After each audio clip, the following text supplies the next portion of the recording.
Selamat Natal. Sekali lagi kita ada di bulan yang paling luar biasa. Bulan di mana penuh dengan bintang, penuh dengan kelap-kelip lampu, penuh dengan ceria. Karena apa? Mendekati liburan, mendekati kita akhir tahun dan menutup tahun ini dengan sukacita. Tapi saya mau bacakan sebuah ayat Natal, Lukas 1 ayat 46 sampai 49. Nyanyian pujian Maria. Kata Maria, jiwaku memuliakan Tuhan dan hatiku bergembira karena Allah juru selamatku. Sesungguhnya mulai dari sekarang segala keturunan akan menyebut aku berbahagia. Karena yang Maha Kuasa telah melakukan perbuatan-perbuatan besar kepadaku.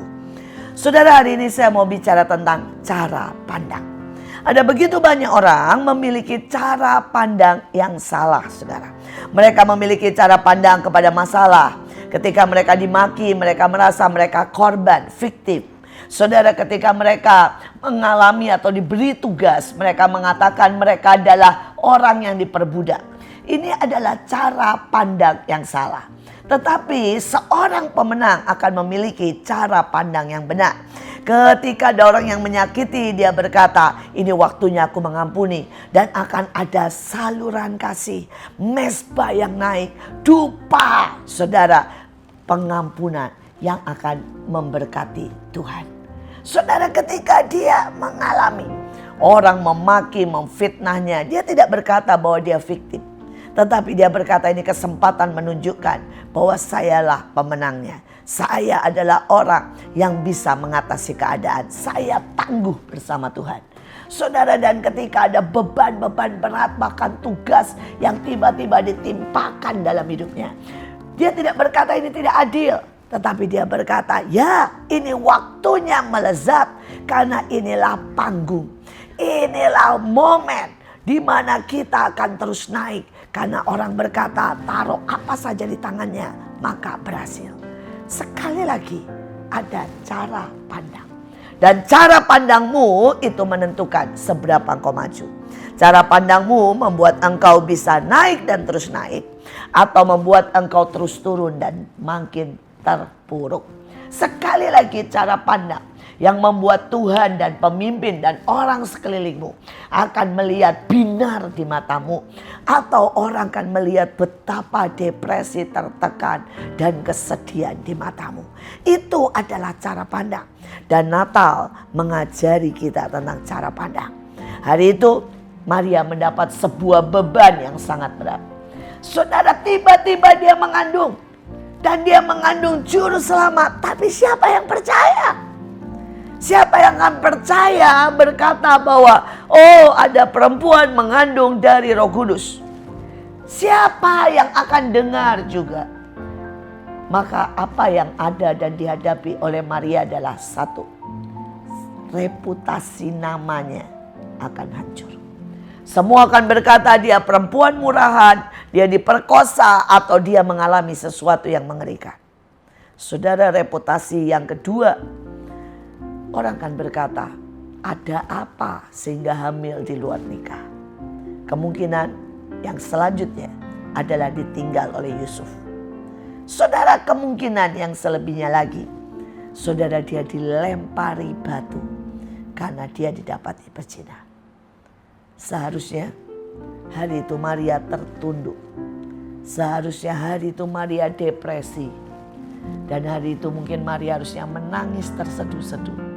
Dan berkata, teganya Tuhan melakukan ini dan menaruh beban yang sebesar ini. Tapi lihat cara pandang Maria. Maria punya cara pandang yang berbeda. Sehingga ayatnya berkata, jiwaku memuliakan Tuhan. Hatiku bergembira karena Allah juru selamatku.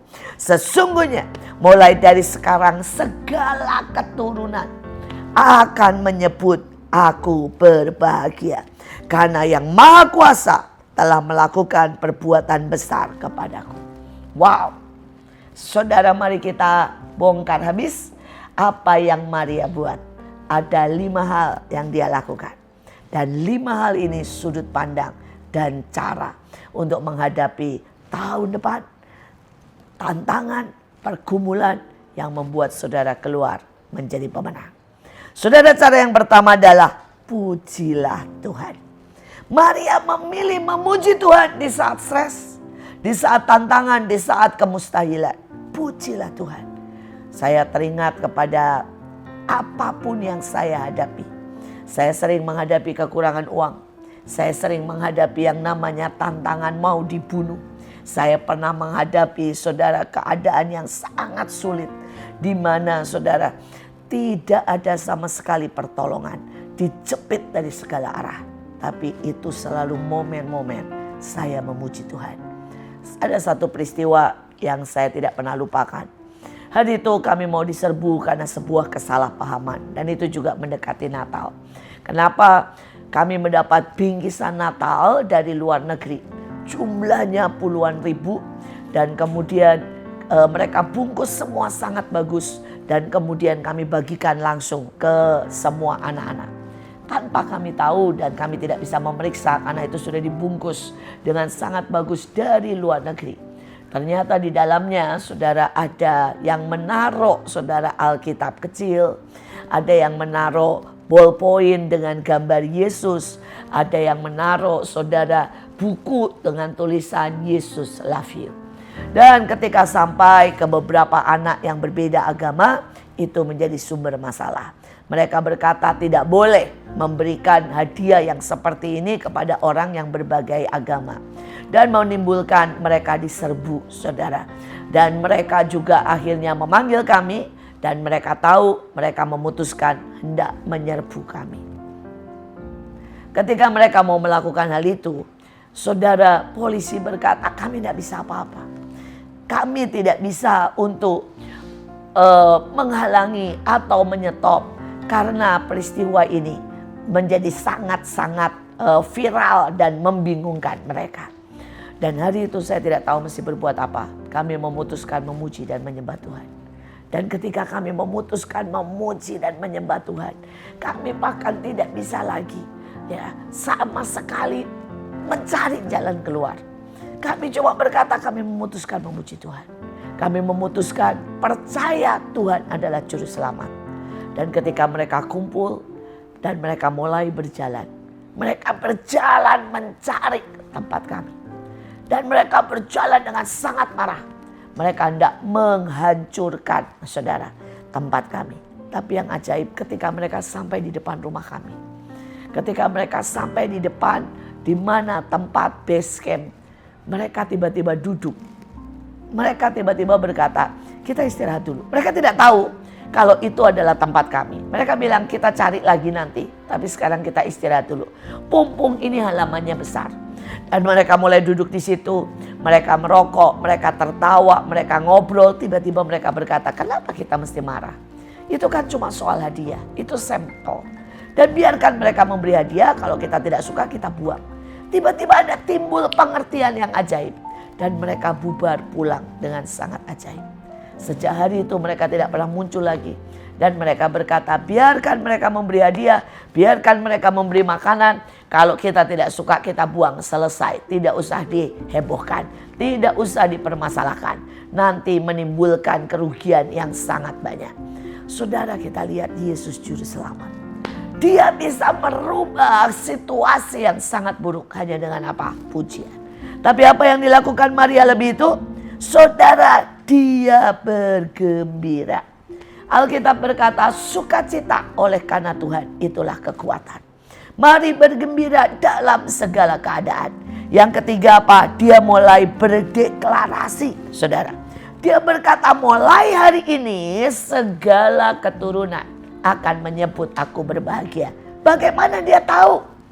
Itu masa depan. Tetapi apa yang dideklarasikan sampai hari ini? Semua orang berkata, Maria adalah perawan kudus. Maria adalah contoh dan teladan yang luar biasa. Saudara, yang keempat, dia berkata Allah adalah juru selamat. Sebutkan dan katakan dengan kuat kepada jiwa kita, siapa Tuhan? Saudara berkata Tuhan adalah kekasih. Tuhan adalah cintaku. Tuhan adalah kekuatan. Tuhan adalah gembala. Tapi yang terakhir dia berkata perbuatan besar. Harapkan Tuhan melakukan perbuatan besar dalam hidup saudara. Jangan biarkan saudara menjadi orang yang biasa-biasa, tapi nikmati berjalan dengan Tuhan supaya perbuatan besar dinyatakan dalam hidupmu. Selamat Natal.